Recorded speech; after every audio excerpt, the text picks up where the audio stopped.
Lord of the Mysteries. Chapter 1394. A New Journey. In a room of an abandoned castle, sunlight shone through the gaps in the thick curtains, illuminating a pitch-black coffin. Suddenly, the lid of the coffin creaked and slowly moved to the side. With a thud, it fell to the ground. A few seconds later, Isaac Eggers sat up, looking rather lost. At that moment, he was wearing loose pajamas that had been popular in Lone years ago. He resembled a noble who had woken up in his manor. After a while, Isaac narrowed his eyes slightly.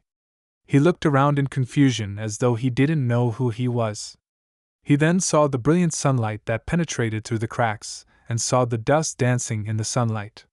He saw letters scattered on the table, ground, and coffin lid around him. They were like giant snowflakes that blanketed half the area. Isaac got out of the coffin. With a puzzled expression, he bent down to pick up a letter and began reading.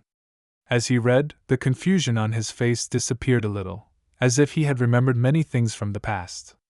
Isaac immediately found a chair and sat down, allowing all the letters to fly in front of him to stack up like a mountain.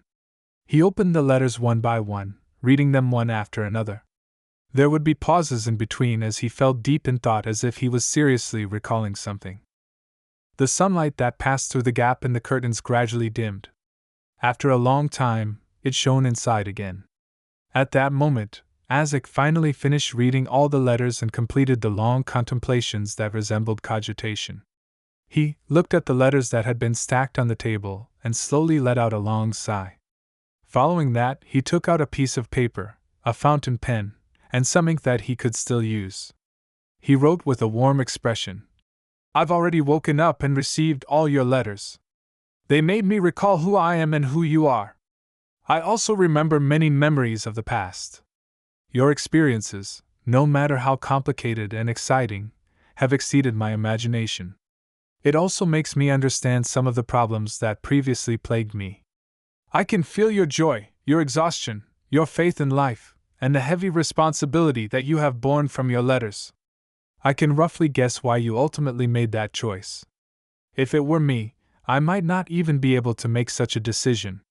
From the beginning, you've been a guardian. You mimicked others until you were mimicked by others. Next, I will begin a journey to pursue the past and witness the changes in this world. You seem to still be asleep, but it doesn't matter.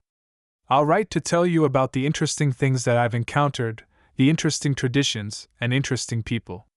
I think I should be able to send these letters to you via sacrifice." The tip of the golden pen reflected the sunlight as it rustled on the white piece of paper, continuously penning down more content. Backlund, in a solarium of a terrace house. Melissa walked in with a girl who was clearly less than 10 years old. "Aunt Melissa, why here?" the little girl asked, puzzled. "All the stories I heard had mysterious rituals held in the basement." With her hair tied up, the bespectacled Melissa smiled and said, "Those are unconventional mysticism rituals." She pointed at the altar that had been set up and the unlit candles and said, "You may begin." "Really?" The little girl tilted her head to look at the bright sunshine outside the window. "Do we need to draw the curtains?" "There's no need. It's pretty good this way." After Melissa answered, she smiled at the little girl while she awkwardly mimicked her usual method of holding rituals in a clumsy and unfamiliar manner. During this process, she would instruct her from time to time and even personally help her to complete the pre-ritual preparations. "All right, repeat after me." Melissa took a deep breath as her expression gradually turned staid. "Yes, yes." The little girl tried her best to appear stern. Melissa looked at the candle flames on the altar for a few seconds before slowly reciting in ancient Hermes. "The fool that doesn't belong to this era, de pool that done belong to dis ella." The little girl had never learned ancient Hermes before. Although she tried her best to imitate her aunt, she still didn't know what she was saying. "The mysterious ruler above the grey fog," Melissa continued reciting. "The mysterious ruler above the grey fog," the little girl recited in all seriousness. "The king of yellow and black who wields good luck." After Melissa finished reciting, the candle at the end didn't wait for the little girl to imitate her. It immediately burgeoned to the size of a human head. In the large flame, A slippery tentacle with a somewhat sinister pattern extended out in an indiscernible manner. It was extremely slow. The little girl was stunned. She retreated and hid behind her aunt. Melissa pursed her lips and said with a gentle smile, "Don't be afraid, go greet him." The little girl timidly poked her head out from behind her aunt and saw the terrifying, slimy tentacle gently swaying in the brilliant sunlight that shone through the windows. It seemed to be attempting to swat away the dust or was waving at her. "Go, don't be afraid," Melissa repeated. The little girl finally mustered her courage and stood in front of the altar. She recited the incantations she had just invented before revealing a sincere smile, and raised her palm. The slippery tentacle whose patterns had disappeared paused for a few seconds.